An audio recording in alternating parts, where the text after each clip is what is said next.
And so we have today the Honorable Elena Guajardo, former District 7 Council member, and we also have Drew Galloway. We also have Drew Galloway from Move San Antonio. They're both going to speak about targeting the City Council to make a change in laws that are affecting us. So I will pass it over to you. Thank you so much for having me here today. My name is Drew Galloway. I'm the Executive Director of Move San Antonio. We're a nonpartisan nonprofit focusing on getting young people involved in politics right here in San Antonio. And so today we're talking about power. And power is defined as the ability to act. And within our organization, we have a saying that goes, organizers organize. Say organizers organize. Organizers organize. So what that means to us is that in order for us to exert some type of power, we have to plan for that to happen. And so today what I want to talk about is who's on the council, their sort of tenure and where they're at, and then the importance of organizing by council district. So what's coming out to you right now is a flyer. We've done all of the early organizing for you. We've given you the councilman or the mayor's name, what district they represent, who their chief of staff is, who their policy person is, what their direct line is into city council, and their Twitter handle. And so what we want to talk about today is you've got who's on council right now. You know your city council person. If you don't know your city council person, raise your hand. We'll help you find them afterwards, okay? If you know your city council person, circle their name on the sheet right now. At the very top, circle the mayor's name. Congratulations, those are your two targets. Okay, so ultimately, those are the people you want to talk to. The mayor represents all of us. Your city council person represents you. You live in their district. And so looking at who's on city council, where the ordinance is right now is it's in governance committee. So pull out your sheet again, put a star next to Shirley Gonzalez's name, put a star next to Ray Saldana's name, put a star next to Ana Sandoval's name, Roberto Trevino, and Rebecca Villagran. Those are all your second targets because they're on governance committee. Governance committee meets the first Wednesday of every single month at 11:30 in the morning. Can you repeat those names again, please? Absolutely. That was Nuremberg, Gonzalez, Saldana, Sandoval, Trevino, and Villagran, our governance committee. Okay? They're the ones that are going to deal with this first. They're the ones that are going to say, okay, what's coming back from the city attorney is like red stamped and heading towards the council. So those are our first targets, and Elena's going to talk about that process. But those are folks that you can talk to as well. So you want to target your city council person first, the mayor second, because he has to listen to everybody, and then all of these governance committee people are third, because they're dealing with it right now. I'm going to talk quickly about tenure for everybody and how to leverage power on them. So we have a lot of new council people on the council right now. The mayor served on council in 2013 and 15 and has now been reelected for mayor now.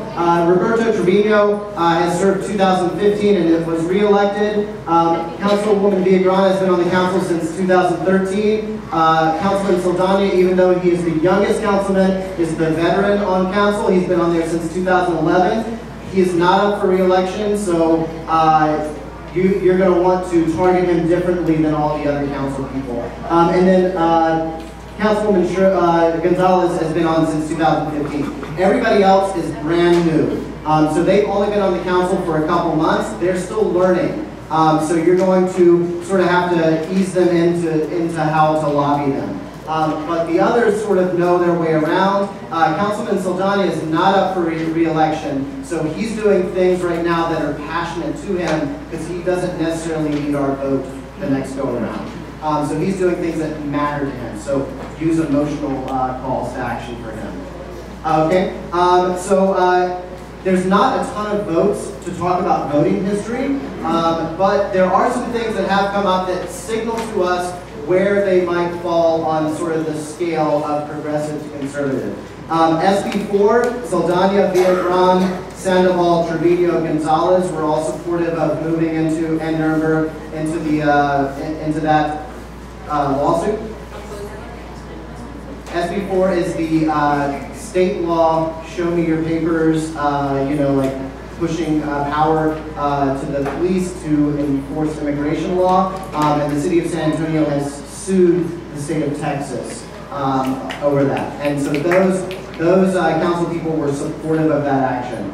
The Paris Climate Accord and Climate Action Plan is being currently led by Courage and Sandoval.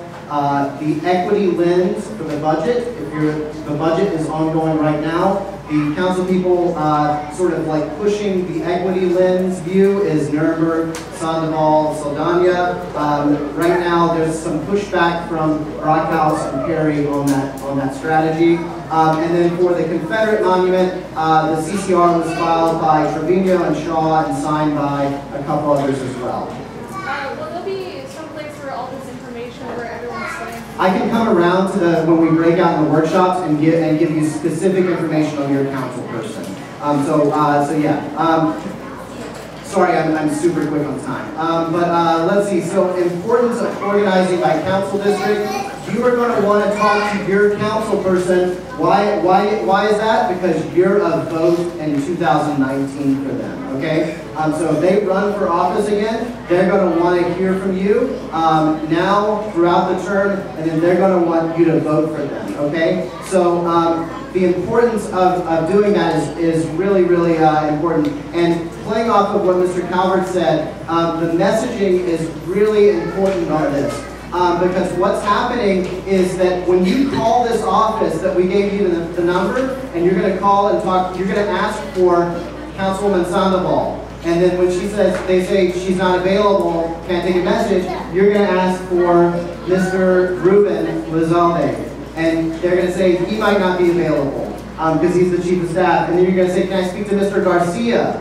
And then they might say he might not be available. And then they're going to ask you to leave a message. And so when you leave that message, everybody in this room needs to be saying the same exact thing. Because what it does is it signals to the staffers internally that you're part of this coalition, that you're a much bigger group. And so Elena's going to talk to how to communicate that, what the role of staffers are, and that kind of thing. But ultimately, you're sending a beehive signal that you're a member of the bigger beehive. So that's why the talking points, the messaging, all of that is so important.